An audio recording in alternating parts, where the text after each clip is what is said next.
Meus amados,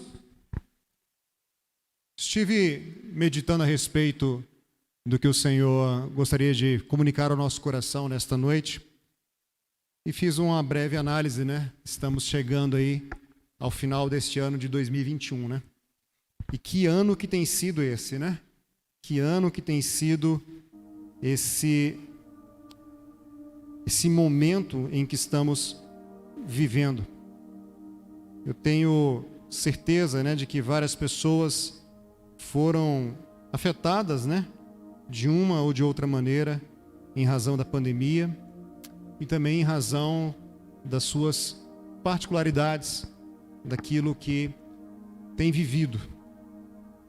Mas eu também tenho essa plena certeza e convicção de que, como já foi mencionado nesta noite, a verdade da palavra é que todas as coisas cooperam para o bem daqueles que amam a Deus e que são chamados segundo o seu propósito. Então, diante de toda essa adversidade, toda essa luta que nós temos enfrentado, eu gostaria de compartilhar alguns ensinamentos, tomando por base um exemplo da Bíblia de um homem que também padeceu muitas situações, muitos revés em sua vida, e ainda assim foi chamado homem segundo o coração de Deus, Então, que possamos aprender com Davi a respeito do que fazer diante da tragédia. O que fazer diante da tragédia? O texto de 1 Samuel, capítulo de número 27, verso 1, assim nos relata: Depois considerou Davi em seu coração: qualquer dia desses, Saul vai conseguir me matar. O melhor a fazer é fugir para a terra dos filisteus. Somente assim Saul desistirá de me perseguir em todo o território de Israel, e assim estarei livre de suas mãos. Então Davi se levantou e se pôs a caminho com seus 600 homens, e foi ter com Rashi ben Maó, Aquis, filho de Maoque, rei de Gate. Perdoe meu hebraico, contou esse nome que quer dizer Aquis, filho de Maó. Queridos, nós chegamos nesse texto, ou nesse momento da história de Davi, e vamos perceber que aquele homem que recebeu uma promessa de Deus, que foi ungido rei de Israel, aquele que ouviu a voz do Senhor e, tirado de trás das malhadas, colocou-se ao lado do povo de Israel, já por muitos anos, mesmo diante da promessa de Deus, sofria perseguição, com tentativa de homicídio para a sua vida e de sua família também, pelo próprio atual rei de Israel, isto é, Saul. O capítulo que nós lemos, 27, diz que depois disso considerou Davi. Depois do que? Se nós olharmos o capítulo 26, nós veremos que o Senhor tinha acabado de dar um livramento a Davi. Saul foi ao seu encontro, Saul tentou mais uma vez destruir a sua vida, e Deus havia livrado então o seu filho conforme a sua promessa e os seus projetos. Davi havia vivido já vários livramentos e por várias vezes havia experimentado o mover, a ação de Deus em seu favor. Mas ele chega a esse momento e ele diz: eu creio que se eu continuar desta forma, Saul vai continuar me perseguindo, e qualquer hora dessa ele vai conseguir levar a intento o seu projeto. Queridos, o capítulo 27, ele não traz menção sobre nenhum direcionamento de Deus, entenda isso. Nós não percebemos nenhum direcionamento de Deus para a vida de Davi, dizendo que ele deveria deixar o território de Israel e ir aos filisteus, que eram inimigos de Israel, para buscar refúgio. E quando nós continuamos a leitura, nós vamos perceber que isso se torna cada vez mais claro quando Davi assume uma postura de enganos e mentira para poder sustentar a sua decisão. O verso 11 diz o seguinte: Davi matava todos os homens e mulheres, para que não fossem levados a Gate, e justificava seus atos para si mesmo, alegando: para que não nos denunciem, dizendo: assim fez Davi. Este foi o modo de agir de Davi agir durante todo o tempo em que habitou na terra dos filisteus. Davi, ele vai até o território dos filisteus, contextualizando essa história. Ele se apresenta ao rei de Gate, ele pede refúgio, e ele fala: eu não quero ser pesado aqui na terra onde está o palácio, me dê um outro lugar onde eu possa estar com os meus homens tranquilamente. Ele recebe o território de Ziclag, e ali então, quando ele vai diante do rei, periodicamente prestar conta dos seus atos, ele começa a mentir, dizendo que havia atacado o próprio povo de Israel. Mas na verdade, ele estava atacando pessoas daquele território, se apropriando dos seus bens, e para sustentar a sua versão, ele se via obrigado a matar todo aquele povo, homens, mulheres e crianças, não deixava ninguém escapar, para que a sua mentira ficasse encoberta. Talvez você esteja pensando: que loucura que Davi fez. E de fato é. Mas na verdade, quando nós julgamos as atitudes dos outros, nós temos uma determinada postura. Mas quando essas atitudes são nossas, nós muitas vezes precisamos justificar as nossas atitudes em nossa consciência. E era isso que Davi estava fazendo. Nós lemos aqui que ele justificava os seus atos para si mesmo, alegando: faço isso para que outra coisa não venha ocorrer. Conselho: se porventura você agiu ou ainda está agindo dessa forma, arque com as consequências da sua escolha. Conte com a misericórdia de Deus sobre a sua vida. Se você sabe que você falhou, arrependa-se, peça perdão a Deus, abandone o pecado e também perdoe a si mesmo. Bem, essa é a condição de Davi. Davi, então, cansado, ele busca refúgio em terras estrangeiras. Começa a desenvolver uma vida baseada em mentira. E a palavra do Senhor diz aqui no verso 7 deste texto, de que ele passou 1 ano e 4 meses naquele território de Ziclag, e ali residiu com cada um dos seus homens e com toda a sua família. Mas chegou um dia em que agora os filisteus precisavam lutar contra o povo de Israel. E Davi e aqueles homens faziam parte da tropa de elite do rei. Era a guarda pessoal do rei. Então eles se apresentam ao rei, não de Israel, mas ao rei de Gate, o rei dos filisteus, para batalhar contra Saul e contra os seus compatriotas. Então eles deixam suas esposas, o seu acampamento, filhos, seus bens, lá em Ziclag, e caminham até Gate para se apresentar diante do rei para a batalha. Mas o texto nos informa que os comandantes dos filisteus não quiseram que Davi os acompanhasse nessa peleja, porque eles temiam que Davi virasse a casaca, que Davi os traísse e se juntasse com o povo de Israel e lutasse contra os filisteus. Então ele diz: volta para casa, você não irá para esta guerra juntamente conosco. Davi, então, dispensado da guerra, ele começa então a retornar, e durante 3 dias ele caminha até chegar ao território aonde ele estava acampado. Chegamos aqui então ao que nos interessa. Davi um dia toma uma decisão que, como nós vimos, podemos inferir que não houve nenhuma orientação de Deus para isso, mas uma decisão que impactou profundamente a sua vida, e ele agora vai se deparar com uma das maiores tragédias de sua vida. Avancemos a 1 Samuel, capítulo 30, verso 1 em diante. Primeiro livro de Samuel, capítulo 30, verso 1, nos dá continuidade desse relato. Quando Davi e seus homens chegaram a Ziclag, no 3º dia, os amalequitas haviam atacado Neguebe, devastando e incendiando a cidade de Ziclag. Tomaram como cativas todas as pessoas que lá estavam, mulheres e homens adultos, jovens e os idosos. A ninguém mataram, mas os levaram consigo quando decidiram seguir o seu caminho. Logo que Davi e os seus homens chegaram à cidade, observaram que ela fora totalmente queimada e que suas mulheres e seus filhos e filhas tinham sido sequestrados. Então Davi e todos que estavam com ele prorromperam em exclamações de horror, brados de dor e pranto, e choraram até se esgotarem as lágrimas. Olha que tragédia, querido.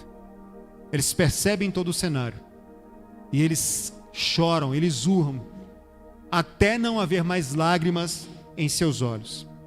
Verso 5. As duas mulheres de Davi, da mesma forma, haviam sido levadas presas.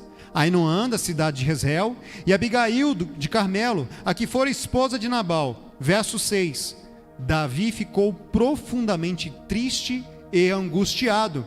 Seus próprios seguidores estavam tão amargurados com o sequestro de seus filhos e filhas, que falavam em apedrejá-lo. Davi, entretanto, encontrou ânimo em Yahvé, o Senhor, seu Deus. Vocês me acompanharam aqui?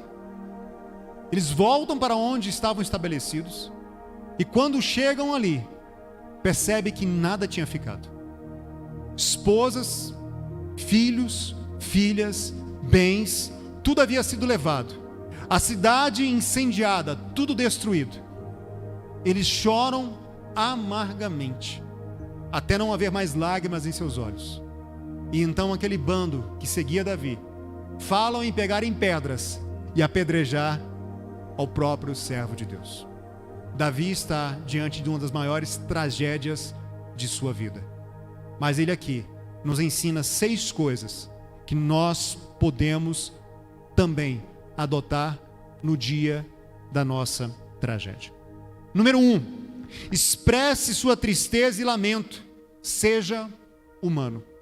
Davi nos ensina que nós não devemos, Deus não espera que sejamos super-homens e super-mulheres, como robôs, que não têm o menor sentimento, que usa a fé de uma forma quase que leviana, e diz que está tudo bem. O Senhor conhece o nosso limite, querido. O Senhor conhece o nosso coração. O Senhor sabe aquilo que está doendo e aonde está doendo. O verso 4 diz que eles choraram até não haver mais lágrimas. Choraram até não ter mais força. Aprenda, nós precisamos respeitar o luto. Nós precisamos respeitar a dor, a angústia, mas não devemos sucumbir diante dela. Mas seja humano, expresse a sua dor, expresse a sua dor diante do Pai, porque Ele está pronto para te ouvir. Segunda coisa que Davi nos ensina: renove as suas forças no próprio Deus. O verso 6 diz que Davi renovou as suas forças no Senhor. Todos estavam desesperados, mas Davi olha para o Senhor e renova as suas forças. Ele não olha para o problema, ele não olha só para a circunstância, ele olha para Deus. Ele mesmo depois havia declarado no Salmo 37, verso 23, o Senhor firma os passos de todo aquele cuja conduta lhe agrada. Se cair, não ficará por terra, porque o Senhor o segura pela mão. Sabe, queridos, em tudo que nós temos vivido, a nossa casa tem vivido nos últimos 18, quase 20 meses. Certa feita eu falei para a Cláudia, eu escrevi na verdade para ela dizendo: sim, haverá dias em que eu vou chorar. Haverá dias em que a minha força vai se esvair. E eu vou chorar o que for necessário. Eu vou lamentar o que for necessário. Mas eu vou me deitar, vou me pegar no sono. E o Senhor me fará repousar seguro. E no dia seguinte, nós continuaremos lutando até que o Senhor dê um brado a nosso respeito. Então seja humano, viva, respeite o seu limite, respeite a sua dor, mas não olhe simplesmente para o problema, olhe para Deus, porque diz que mesmo que o justo cair, não ficará prostrado, porque o Senhor o segurará pela mão e o erguerá mais uma vez. Terceira coisa que nós aprendemos aqui com Davi: seja parte da solução e não agrave o problema. Seja parte daqueles que resolvem a situação, não dos que pioram o que está acontecendo. Nesse mesmo verso 6, diz que os homens, aqueles 600 homens, queriam apedrejar Davi por causa dos seus filhos e filhas que haviam sido sequestrados. E eu te pergunto, você é daqueles que tem que arranjar um culpado para alguém? Você, melhor dizendo, você tem que arranjar um culpado para a situação? Diz uma historinha que aquele que se mantém calmo quando todo mundo está desesperado, ou é porque não entendeu a gravidade do problema, porque já sabem quem vai colocar a culpa, né? Quem é você? Você é dos que fazem parte para resolver o problema, ou dos que pioram a situação? Aqueles homens queriam arrumar um culpado, eles resolvem eleger Davi como um culpado. Você faz parte dos que ajudam ou dos que atrapalham? Quando a sua família está enfrentando um problema, você tenta encontrar a solução, você piora as coisas. Seja parte da solução, não do problema. Seja grato e reconheça quem te ajudou. Estes 600 homens, quando eram ainda 400, relata quando Davi, numa das suas fugas, chega até a caverna de Adulão. Ali ele tem que se fazer de louco para poder livrar a sua vida da morte. E diz que ali ele encontra 400 homens, dos quais ele se faz chefe. Ou melhor, eles o fazem chefe desses 400 homens. Mas anota aí para você ler depois. 1 Samuel 22, verso 2, diz quem eram esses homens. Homens que se achavam em aperto. Homens que estavam endividados. E todos amargurados de espírito. Foram estes que Davi encontrou, os quais eles o elegeram chefe. Pessoas que estavam totalmente à parte da sociedade. Pessoas talvez já desesperançosas. Se ajuntam com Davi e começam a viver os benefícios de estar em aliança com quem tem aliança com Deus. Mas agora, diante da adversidade, eles precisam arrumar um culpado. Eles precisam colocar a culpa em alguém. Eles precisam extravasar a sua raiva. E eles se esquecem daquele que o havia ajudado anteriormente. Então a terceira coisa que nós aprendemos é: seja parte da solução, não agrave os problemas. Quarta coisa que nós aprendemos aqui nesse episódio com Davi: para superar o problema, faça uma análise de todo o cenário. Se você quer encontrar uma solução para o seu problema, não foque somente no problema. Não olhe simplesmente para um ponto, mas veja todo o cenário. Analise como um todo. O versículo 3 diz que quando eles chegaram, observaram que a cidade estava totalmente queimada, que as suas mulheres, seus filhos haviam sido sequestrados. Se nós queremos encontrar uma solução para os nossos problemas, nós precisamos fazer uma análise. Nós precisamos olhar como um todo. Nós precisamos refletir sobre ele e não agir de uma forma irrefletida, de uma forma impulsiva. Edwin Lewis Cole, ele fala algo bastante interessante, que ele começa a perceber que acontece com ele e que acontece, na verdade, com praticamente toda a liderança. Geralmente as pessoas chegam e falam: pastor, pastora, irmão, irmã, ora por mim para que isso se resolva. Ora porque eu preciso de um emprego. Ora porque eu preciso de um carro. Ora porque eu preciso de tal coisa. As pessoas querem a vitória, mas raramente buscam uma estratégia. As pessoas querem vitória, mas geralmente elas não traçam uma estratégia. Portanto, analise a solução como um todo, o problema como um todo, para que Deus te direcione a uma solução. Não peça a resolução do problema especificamente, mas a maneira pela qual você deve agir e assim conseguir encontrar e viver o que Deus tem para ti. Quinta coisa que Davi nos ensina aqui, nós já estamos encerrando: peça ajuda e principalmente a direção de Deus. Davi era um guerreiro, um homem de excelência na arte da guerra. Um homem que ele mesmo, com uma funda e algumas pedras, de forma emblemática, derrubou o gigante Golias, aonde o seu nome foi erguido diante de todo Israel. Razão pela qual as mulheres passaram a cantar e a celebrar, dizendo que Saul derrotava milhares, mas Davi, milhares de milhares. Ele era um guerreiro por excelência.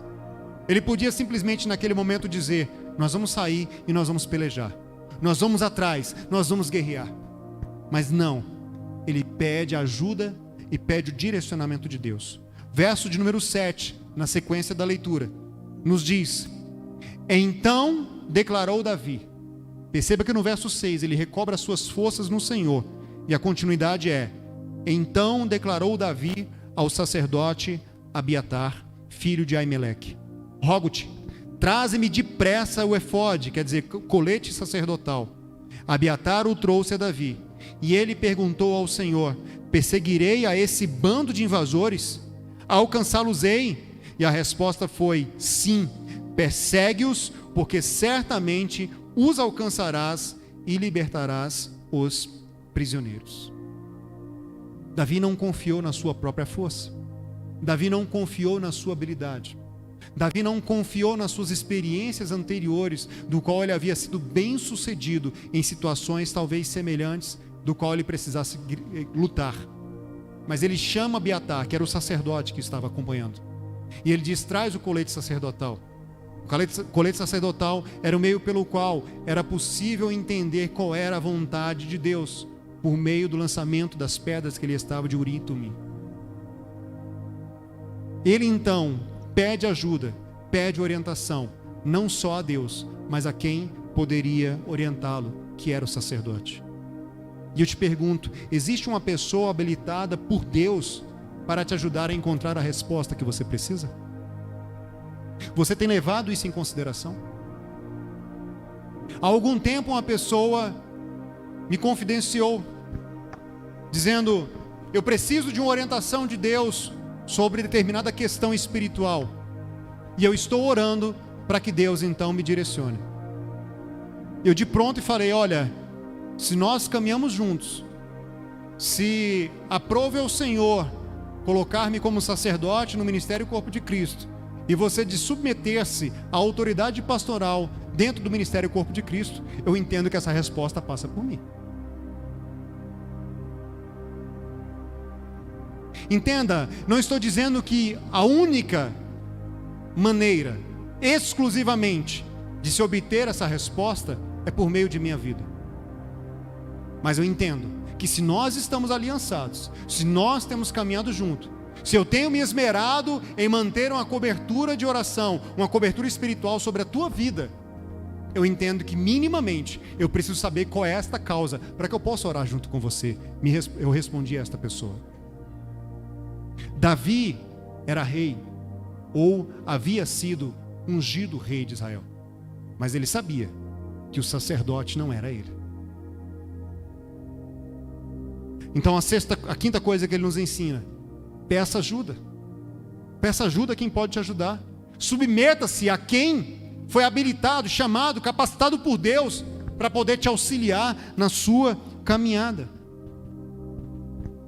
A sexta e última coisa que nós aprendemos com Davi é como termina essa história.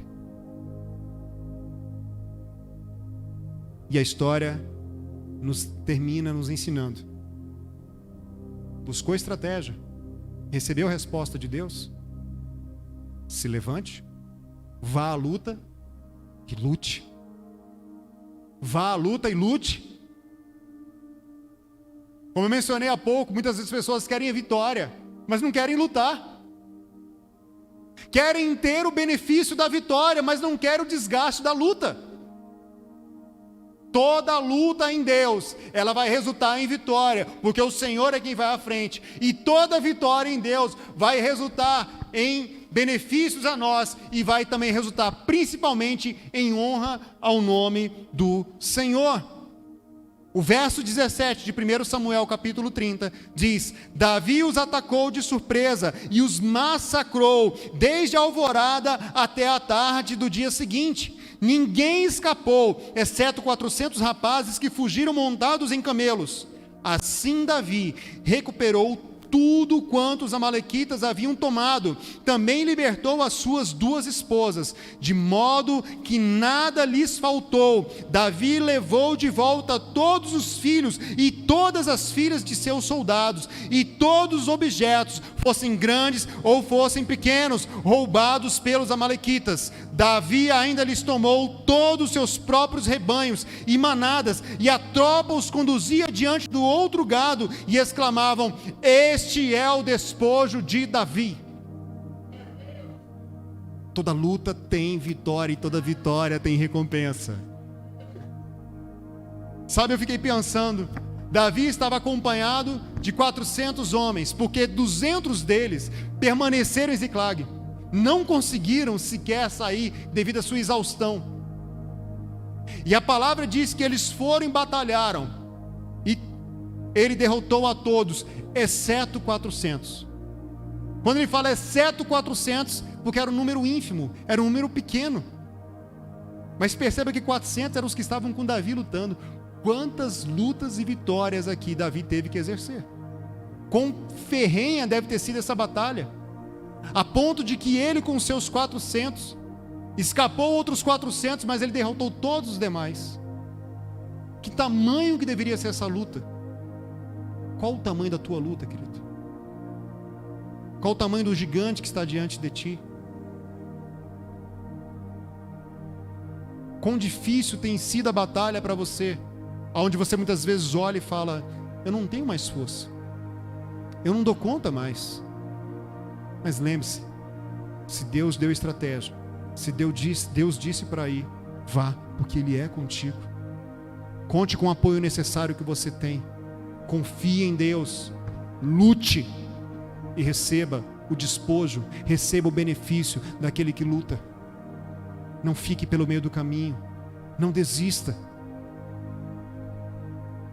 Não importa se o que você esteja passando neste momento é consequência de uma atitude impensada ou não, como nós falamos no princípio. Não importa se a causa com que você esteja passando agora foi você mesmo que se enfiou nela. Conte com a misericórdia de Deus, conte com a graça de Deus. Mas lute, siga adiante. Da outra vez eu mencionei aqui, ministrando ao Senhor, há lutas, há pelejas, há situações que nós não escolhemos passar por elas. Tem coisas que nós fizemos tudo certinho, mas nos vimos diante da adversidade, da tragédia, para enfrentá-la.